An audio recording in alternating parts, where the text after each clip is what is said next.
Peace, peace. Shalom, shalom. Shalom. Assalamu alaikum. And welcome to another day to labor in the vineyard of the Most High with your brother. Another day to get in the Word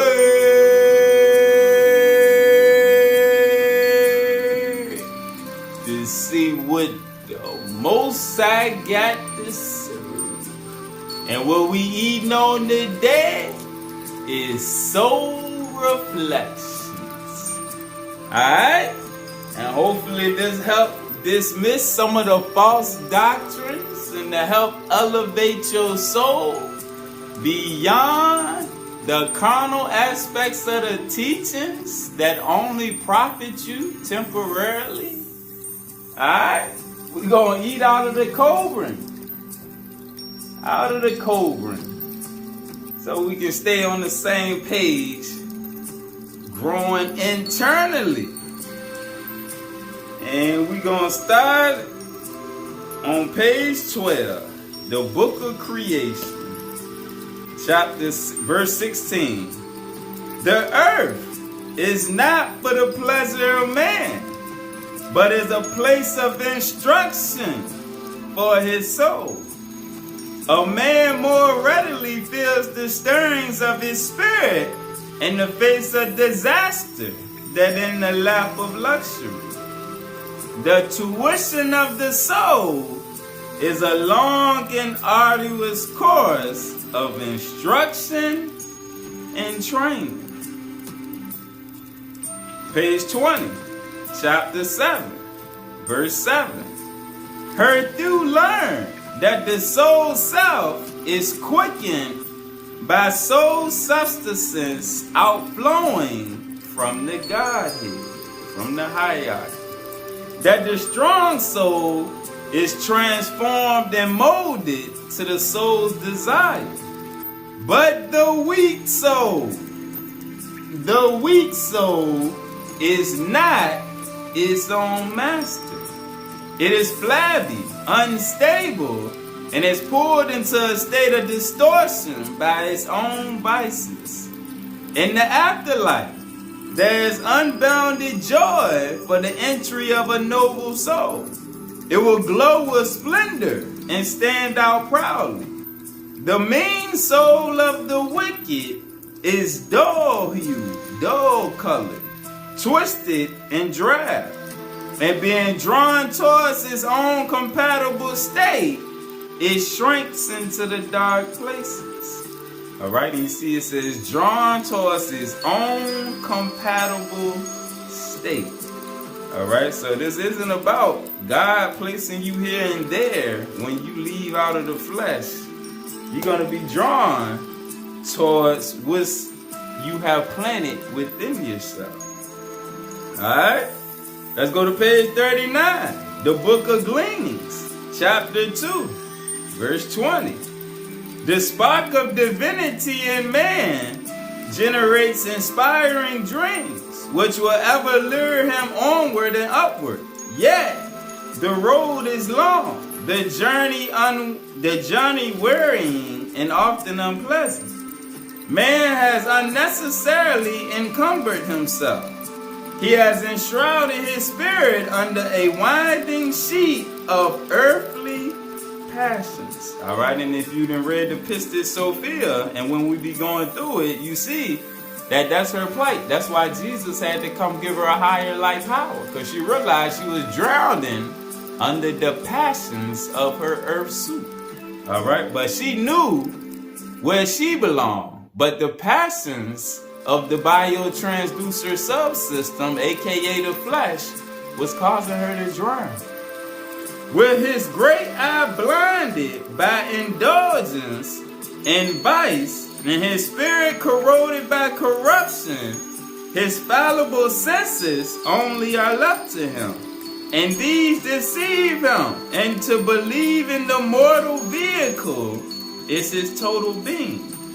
Affliction and decay are now the lot of man. This is what the keys call entropy. And he has passed into a long, dark night of ignorance. Now, only by journeying the long and painful road of earthly experience can his soul be cleansed and awakened to the realization of the glory within him. Like Jesus taught, the kingdom is within. Alright, let's go to page 85, still in the book of Gleanings. Chapter 15, verse 8. I am not deceived.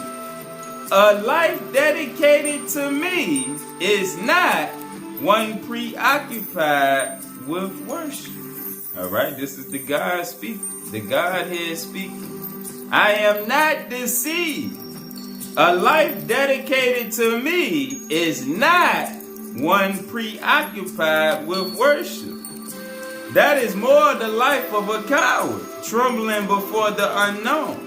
He who dedicates his life to me gives shelter to the homeless and secures those in distress. But even these are not the ultimate in goodness, for they are passively accepted. The ultimate in goodness is to actively combat all the root causes of evil. Those who are my true followers live a life of service and goodness. They live in harmony with their neighbors, harm none, which includes the animal kingdom, and do not shrink the burdens and obligations of earthly existence. Verse 10. I know too well the deceit to which men are prone. The adulterer and fornicator preach chastity for others, while the liar declares the virtues of truth. The thief preaches honesty, and the lewd-minded profess modesty. Men say one thing and mean another, while all too often the half or slanted truth replaces the real thing. Men may deceive themselves and other men, but I am not deceived. Now I say, let men first cleanse their own souls and eradicate hypocrisy before presuming to approach me. Verse 12. Real and sincere worship is to obey my laws, the celestial law, and to shoulder the responsibilities of men, to steadfastly conform to my plan, and to live in neighborly harmony. He who devotes his life to me also devotes it to his own welfare. He who serves me well likewise serves himself. This is the law of laws. For the whole purpose of life is not the service of Jah, but the development of the soul of man. He who worships me with empty ritual and vain ceremony, but neglects the well-being of his own soul, does not serve me well, for he thwarts my purpose. I have endowed the creature made in my likeness with the religious instinct, for this springs from his everlasting spirit, as fire generates heat. Therefore, to worship is not unnatural. But blind worship lacks the vitalizing element. It defeats his own end. For in true worship, man should reach out beyond himself to discover his own soul, which requires self-realization, going inward, no longer focusing on the external things, which when you go inward, it destroys self-righteousness. You can't be self-righteous when seeking and searching out your own soul, because you have to seek out your own flaws and weaknesses. Like Jesus said, pull the thorn out your own eye, and then you can pull it out of others. Then, having done so, he should develop it until the soul aspires to godhood itself. And godhood is not knowing that you are Israelite. or anything pertaining to the flesh and the carnal reality. Godhood is striving to be one with the light like Jesus did when he resurrected his Adam Cadman body of light. Alright? Because our nature is a light being. Alright? Let's keep eating.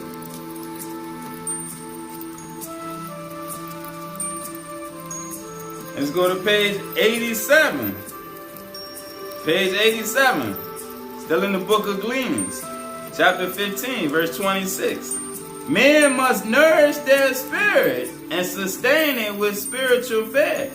They must also learn that the spirit is not something separate from man or something within him. Man is spirit. Man is soul. There is no need to engage in long-winded, empty discussions about faraway things lying beyond the reach and understanding of men. To know the reality of the spirit and to establish the existence of the soul, man has only to delve within his nature, to seek within himself. The spiritual part of man is not a mysterious something outside his being or a difficult thing to understand. To discover it requires no more than the effort of seeking. Verse 57. The spirit of man has the potential for doing all things. It can even rise above earthly limitations. The awakened soul can do whatsoever it wills. Man makes the environment for his own development. As it is now, so countless wills from the past have fashioned it. Alright, countless wills from the past have fashioned it. When the body awakens in the morning, it is like a man entering his habitation. It becomes a place of awareness. The soul becomes active in matter. That with which you hear, taste, smell, and feel is the soul. Physically, the ear of a dead man is still in perfect condition for hearing. But the hearer, the interpreter, has gone.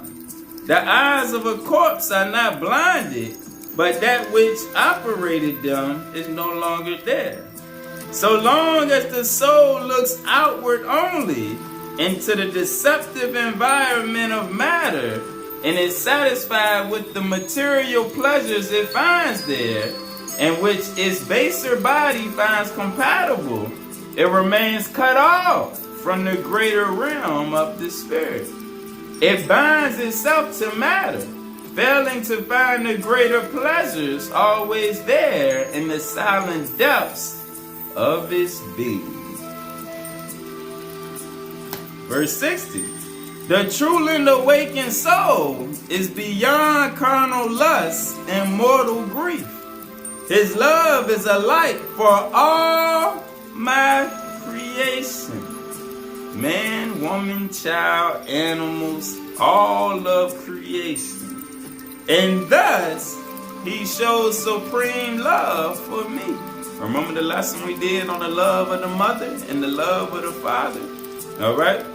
That's what purifies us, to go past the carnal predilections of the counterfeit spirit. By this love alone, he knows me in truth, who and what I am.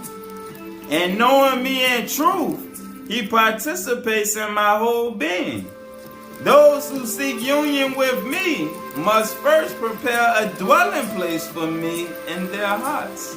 But those who are not pure, those who do not fight for me, those who have not suffered under the discipline of love, and those without wisdom cannot attain union, no matter how much they strive.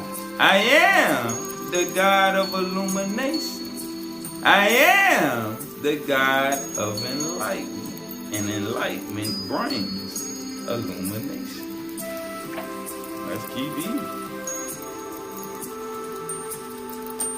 Page 146, the Book of Scrolls, chapter 33, verse 16. The soul of man is as a bird that knows of a place to which it must journey, but which it has never seen.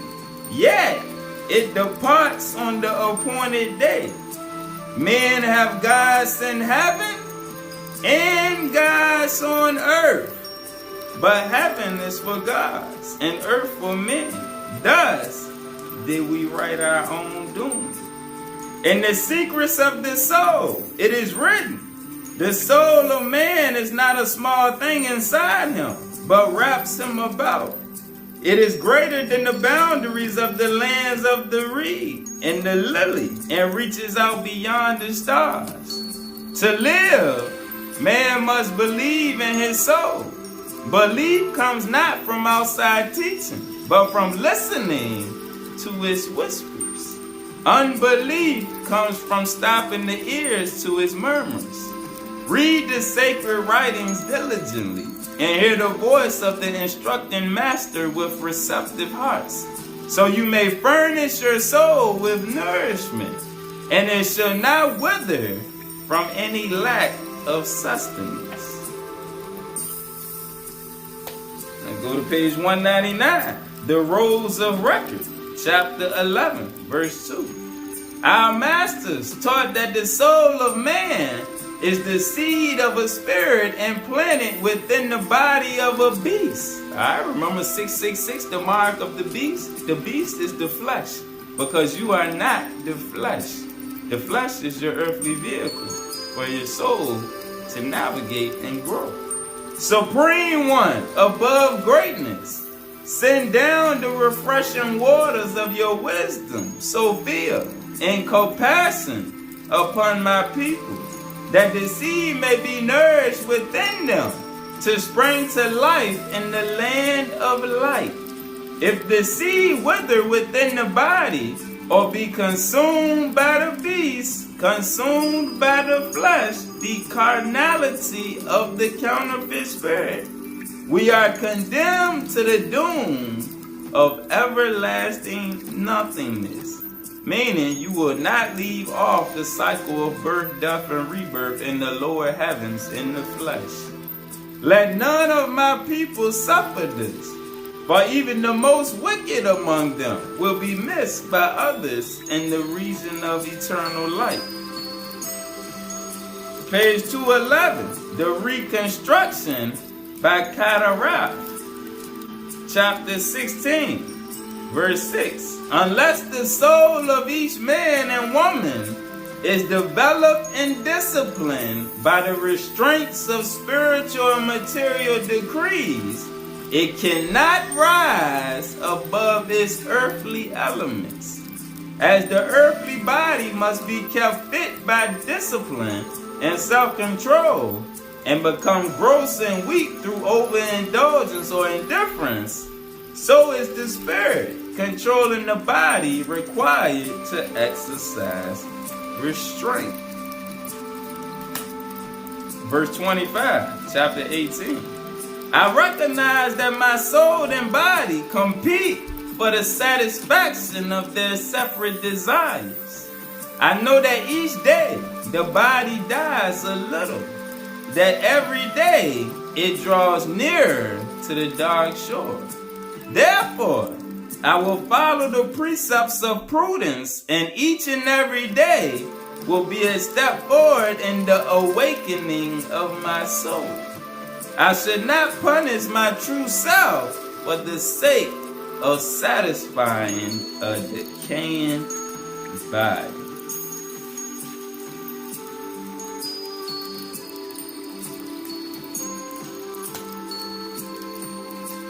Page 217, chapter 20, verse 9.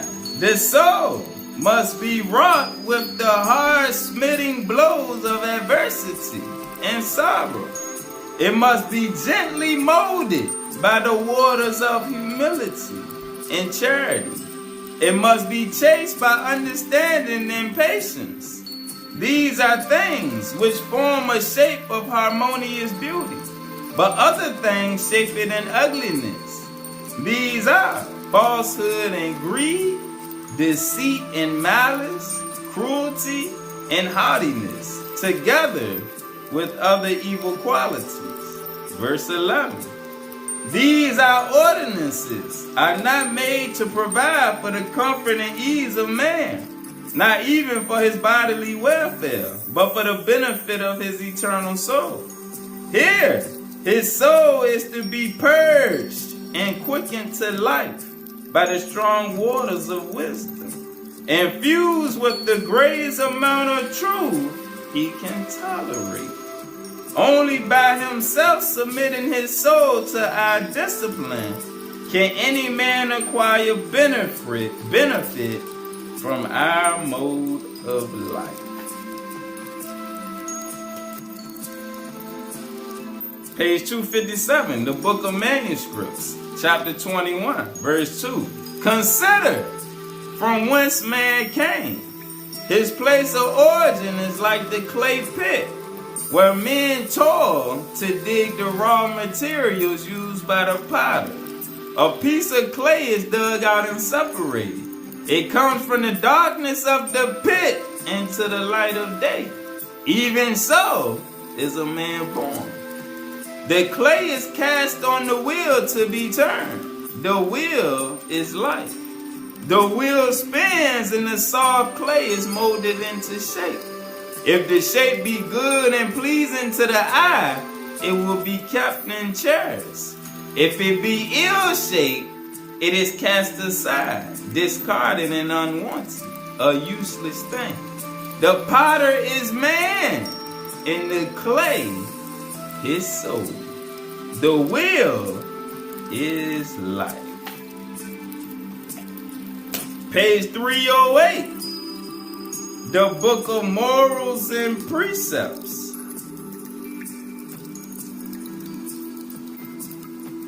Chapter 2, verse 20.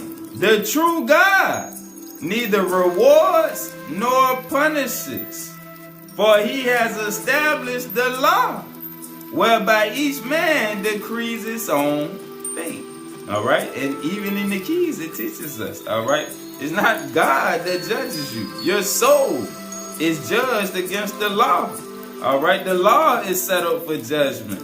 The true God neither rewards nor punishes, for he has established the law, whereby each man decrees his own fate.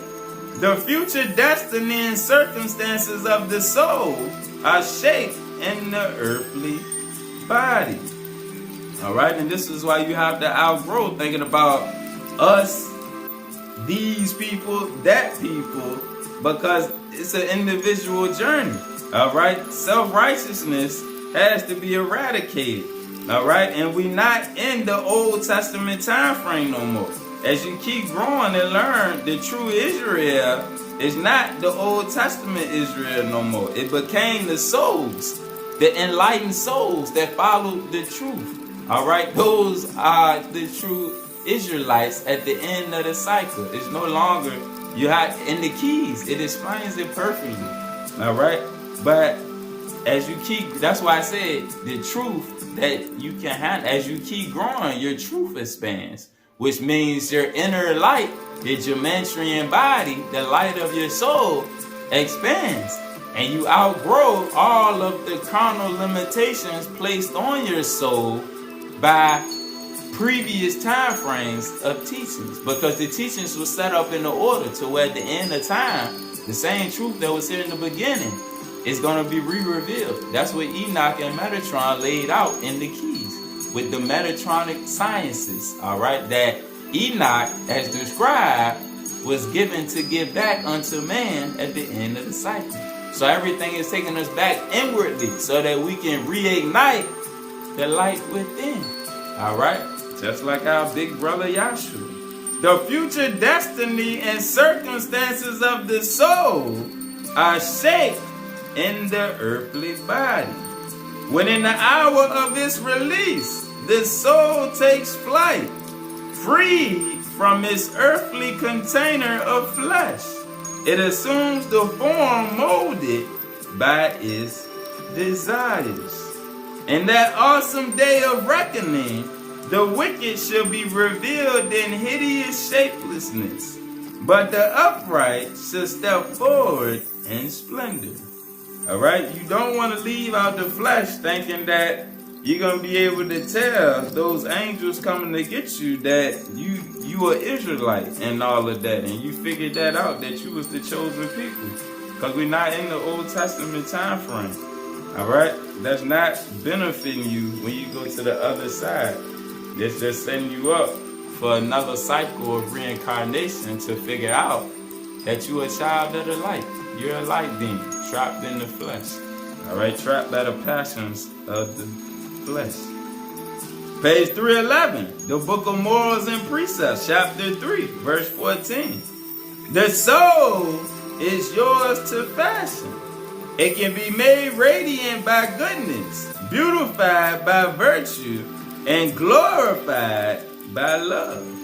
It can be hideously deformed by vices and passions, and twisted into a form of distorted horror by meanness and hatred.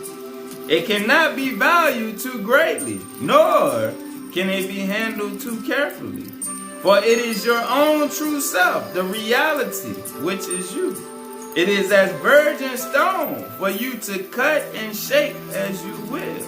But remember, the image carved is not easily altered, and shall one day be displayed to the eyes of eternity in its true likeness. Though on earth this is now veiled by the flesh. The desire of the soul cannot be held in restraint. Be it at the realm of the earth, the soul will find it, or if beyond the stars, it will be reached. The soul is ever questing, as the wilderness wayfarer thirsts after water.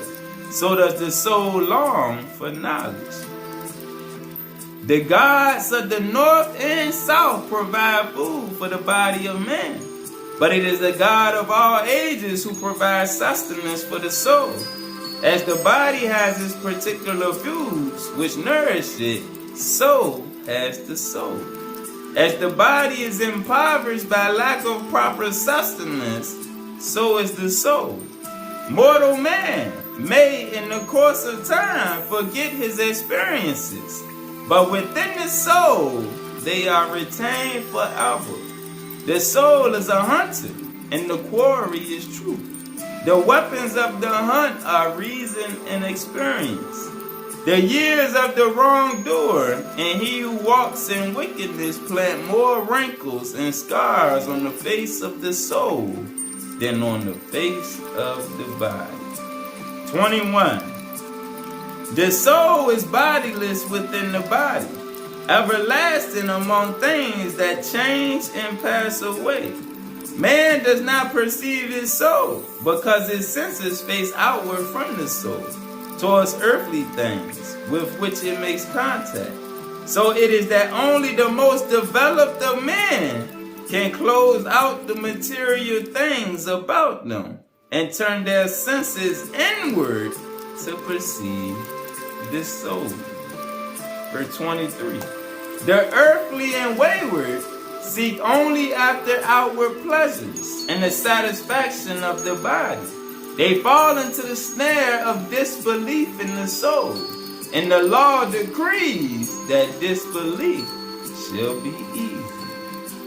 31. The purpose of earth and earthly life is awakening of the souls of men. Earthly conditions can serve no other end. Rejoice in the sure knowledge of your soul's indestructibility, but let your joy be leavened by remembrance of your responsibility for his condition. Naked does man come from his mother's womb, and naked does he return to the womb of the earth. He brings no possessions with him to earth, and no more can be taken out. Yet he leaves not altogether as he entered. But though his riches and estate, his titles, even his clothes are left behind, if he has lived wisely, he goes out richer in soul wisdom and arrayed in soul beauty. Man arrives at the great portal, arrayed in glory or clothed in horror. And the newborn childling is the soft seed of the slumbering soul. This will be developed, molded, and fashioned throughout the period of his earthly existence. It will be shaped by man himself to his own inner likeness. Then, when stripped of its outward bodily covering, man will stand revealed to himself and be faced with splendor or horror. Alright, so you're going to see a reflection of what's in you, which you then absorbed all these years when you come out. In the likeness to which the soul is fashioned in the body, so shall it come forth in the spirit on its appointed day. Self-righteousness will not benefit you when you know the signs. Thus it is written in the secret books of wisdom, which are revealed to the few. The body is a womb, life the days of conception, and death the birth of the soul. It is not written that some shall bring forth monsters. Is it not written that some shall bring forth monsters and fearful things, and some shall bear gods? These things are not beyond understanding. Wow, in the flesh. Let's go to chapter 4, verse 13. Forget not that life has but one purpose, one end, and one objective, and that is the awakening of the souls of men. All things on earth conform to that end. Earth without its perplexities and problems, its struggles and strife, its inequalities and injustices would never develop the soul in a manner meet for its destiny. This is the answer to the riddle of ages. If all were right with the earth, there would be nothing for man to do. As it is, there is sufficient to occupy him throughout his generations. When man himself is perfect, his purpose will be fulfilled, and then earth too will be perfected.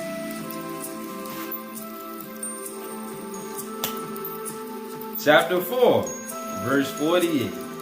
Life is not of the earth, though it appears thereon. It remains not with the body at death. Speaking on life. For it accompanies the soul into the journey beyond the grim portal. Death is but the termination of life's association with the mortal body. The last drawn breath on earth is a farewell. Life passes from earth through the portal of death into the existence beyond. Therefore, it is said that the life of man is everlastingly indestructible. Alright? So, there you have the true aspects of the soul, which is what we are here to fashion and to grow. And we're going to keep eating on the soul in the next lesson and the one after that, so that we can stay in alignment, growing within and just molding the things without, so that we can be in alignment for when the time comes. Alright? Peace.